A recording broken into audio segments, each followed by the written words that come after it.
Assalamualaikum and hi. So this is a video presentation of ECV3213 Structural Analysis 2 from Book 7. So before we start, we would like to introduce ourselves. My name is Nadiah binti Iskandar, matrix number 199054. Hi, my name is Nadiah. My metric number 196983. Assalamualaikum and hi. My name is NABILATUL ZAMRI and my metric number is 198911. Hello, Assalamualaikum warahmatullahi wabarakatuh. My name is Muhammad ROSHID and my metric number is 197348. Alright, for the outline of this video, number 1, we will talk about the introduction of this project. Number 2, we will explain about the proposed solution that we use in this project. And number 3, we will share and discuss a bit on the result that we obtained. And last is about the conclusion of this project.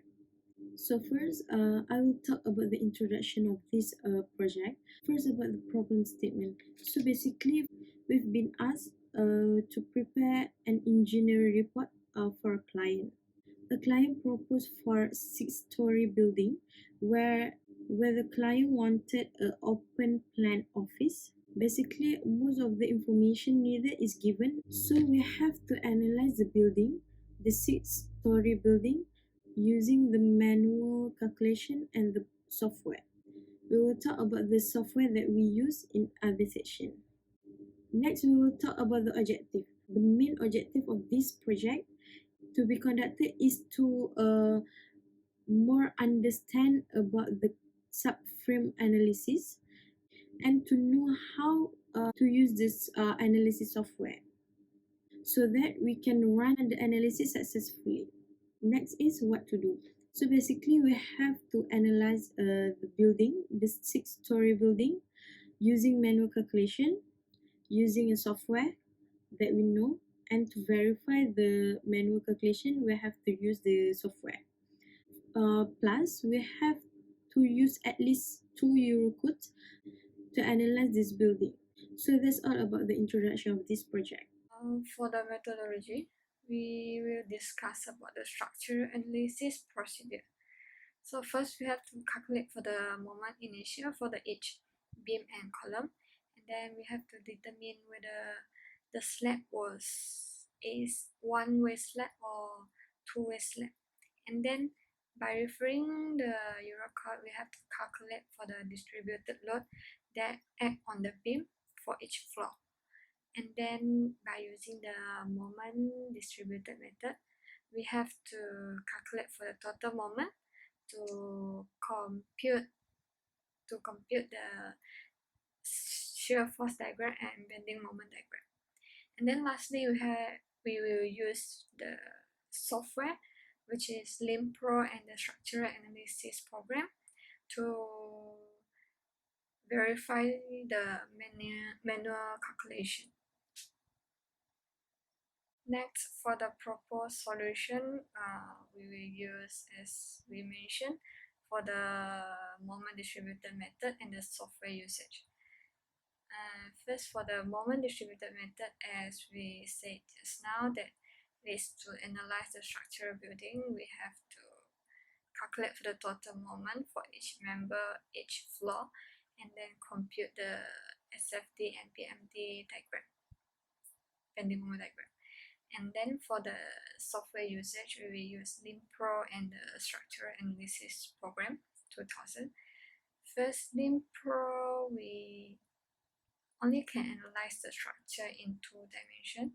So we will also use the structural analysis program 2000 to analyze the structure for the 3 dimensions because it has more full feature program that can be used to solve most problem, because we can change the material of every beam and column. We can change it to concrete, whether concrete or steel, and even we can assign more load like dead load and live load. So after that, we will compare the behavior of the building. We using the moment distributed method, the 2D structure and the 3D structure with the various euro code. So let's move on to result and comparison parts of the presentations. Actually, in order to analyze these buildings, we use two different euro codes, which leads to using two different load combination factor. As for case 1, we use 1.35 GK plus 1.5 QK, while for case 2, we use 1.25 GK plus 1.5 QK. So as we can see, the table tabulate the data of the maximum bending moment values for the three different type of calculations, which is by hand calculations, 2D calculations using LinPro, and also 3D calculations by using SAP 2000 software. Okay, so I want to refer to case 1, which is the roof floor type. The hand calculation gives us value 81.822, while for LinPro it gave us 75.73, and the SAP 2000 give us 117.55. So as we can see, the difference between hand calculation and LinPro is quite small compared to hand calculations to SAP 2000's value. So it is the same case for second floor and ground floor for both case 1 and case 2. But as for the ground floor, for hand calculation and also the LinPro, the value is very near, except for LinPro only gave us 2 decimal places. So I want to move on to the percentage error. The LinPro part is actually comparing the percentage error of LinPro and also hand calculations, while for the SAP 2000 part is comparing the result between the hand calculation and also the SAP 2000's calculation values. So as we can see, for both cases, for roof, second floor and ground floor, the percentage error between LinPro and hand calculations is various between 0 to 8% at most, while for SAP 2000s, the percentage error is quite high compared to LinPro, which is various from 18% to 80 to 33% at most. Okay, the percentage error might influence due to several causes. So I think for LinPro, the difference between the LinPro and hand calculation might be happen because LinPro only can accept 2 decimal places, while when we use hand calculations, we can include as many as decimal places as we want, while thus the result for the LinPro might have slightly difference compared to manual calculations. Okay, so move on to SAP 2000's percentage error.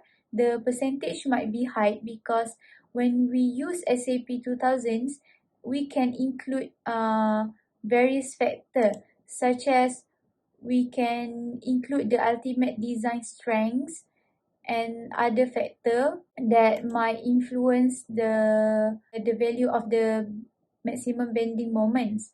While if we use the manual calculations, the various things such as the design strengths cannot be included. Thus, I think that's the main reason why the SAP 2000 and hand calculation give us a very huge difference. My part today, I will explain about the conclusion, the recommendation, the option, and the limitation that we face in the project. So basically, in the project, we are going to analyze a six-story building model and to compare the hand calculation and the software calculation. So for the hand calculation, we are using moment distribution method, a method to determine aesthetically indeterminate beam. And for the software calculation, we are using LinPro for the 2D calculation and 3D calculation. We are using SAP 2000. So the maximum percentage error that we found in software Lean Pro and the hand calculation are the maximum is 8%, but for the SAP the maximum percentage error from the hand calculation and the SAP 2000 is 33%. So basically, the SAP actually obtain more relative information that we can assign to, such as the other material properties, the geometrical properties, and other properties as well, the ultimate yield strength. So basically, SAP 2000 give more accurate answer.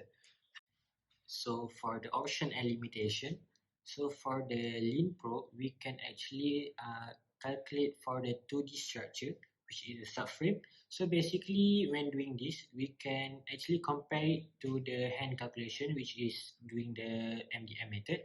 So basically, the error is really low. So because there are nothing that we can assign, such as the ultimate yield strength, the material property, and for the Lean Pro and SAP 2000, we can only put 2 decimal places for the load assigned to the structure members. But for the hand calculation, we can put as many as we want. So basically, we put around 3 decimal places. So but it can only make a minor change. But for the SAP, we can do all that and produce a more accurate answer because we can put many details in it, such as the ultimate yield strength, the material properties, the geometric properties. But it will actually make the percentage error become higher because there are some things that hand calculation can't do, but the SAP 2000 can do. So that's all for my part. Thank you.